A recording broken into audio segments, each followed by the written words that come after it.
Sir నా బిడ్డను చూపిండి sir. ఆడ లేడులే, నీ బిడ్డ యాడికి వస్తాడులే, యాడికి పోయినాడు, మాకేం తెలుసు, మేము ఎందుకు తీసుకొచ్చావు నీ కొడుకుని అని చెప్పి అక్కడ ఎగతాళిగా మాట్లాడి, అసలు ఏం చేస్తే తీసుకొచ్చారు సార్ నా కొడుకుని? నా బిడ్డ చేసిన నేరం ఏంటి సార్? మేమేం దొంగలం కదా సార్, నేను పోలీసు వాళ్ళ ఇంట్లో పాసి పని చేసుకునేదాన్ని సార్.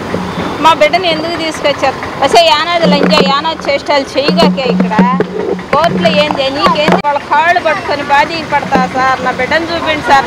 లేడు, తీసుకొస్తాడు పో, ఎస్ఐ తీసుకొస్తాడు పో, నువ్వు వచ్చినప్పుడు నీకు ఫోన్ చేస్తాం పో అని చెప్పి వాళ్ళు ఆడ మాట్లాడి, నేను వచ్చి హైకోర్టులో మా కమ్యూనిస్ట్ వాళ్ళ ద్వారా కమ్యూనిస్ట్ వాళ్ళకి అడిగి పోయి, నాయన నా బిడ్డనెట్టి చూపించలేదు, ఏం చేశాడు, ఏందో దొంగ అంటున్నాడు, ఏం దొంగతనం చేశాడు, నాకు ఎవరు లేరు వెనక ముందు, నా మొగుడు చూస్తే చచ్చిపోయాడు, నాకు 4 బిడ్డలు పసిబిడ్డలు, నా బిడ్డలు చదువుకుంటున్నారు, ఈ దొంగతనం కేసుల్లో నా బిడ్డని ఏం చేస్తారో నాయన నాకు అక్కడంత సహాయం చేయండి అని అంటే, ఆ కమ్యూనిస్ట్ వాళ్ళు వచ్చి ఒక లాయర్ కాడ తీసుకుపోయారమ్మా, డబ్బులు కావాలా, నీ కొడుకు హైకోర్టుకు పిటిషన్ వేయాలమ్మా అని అంటే, ఆటో డ్యూ కట్టేదానికి 30,000 తెచ్చి పెట్టుకొని 3 నెలలు డ్యూ కట్టాలి సార్. ఆ డబ్బులు ఎత్తుకుపోయి వాళ్ళకి ఇచ్చాను.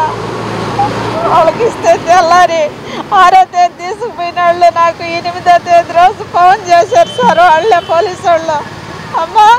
అమ్మా నన్ను ఎస్ఐ గారు స్టేషన్లో పెట్టున్నాడు, రాండమ్మా, నిన్ను రమ్మంటున్నాడు, అర్జెంటుగా రామ్మా అని అన్నాడు.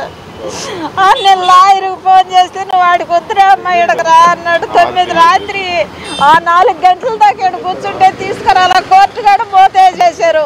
అమ్మ కోర్టు కాడ మోతేసేసారు, నువ్వు టేస్ట్ కాడికి పోమ్మా, ఏమంటారో నిన్న నేను చెప్తే అక్కడికి పోతే అక్కడ కూడా మాట్లాడి నా కోడలు నేను ఇద్దరు అక్కడికి పోతే ఆడగడ నా కోడలు నన్ను అసహ్యంగా తిట్టి వచ్చి ఏలుముద్ర ఎదురండి, ఏలుముద్ర ఎందుకు సారంటే నీ కొడుకు కోసం కదా నువ్వు వచ్చింది, నీ కోడలు నువ్వు వచ్చావు కదా, నువ్వు కానీ ఏలుముద్ర వేయనంటున్నావు, ఎందుకు వేయవు, ఏం చేసావు, ఏ నేరస్తురాలు చేసి ఉండవు నీ కొడుకు, నా బిడ్డకి న్యాయం చేయమన్నా అడుగుతున్నాను.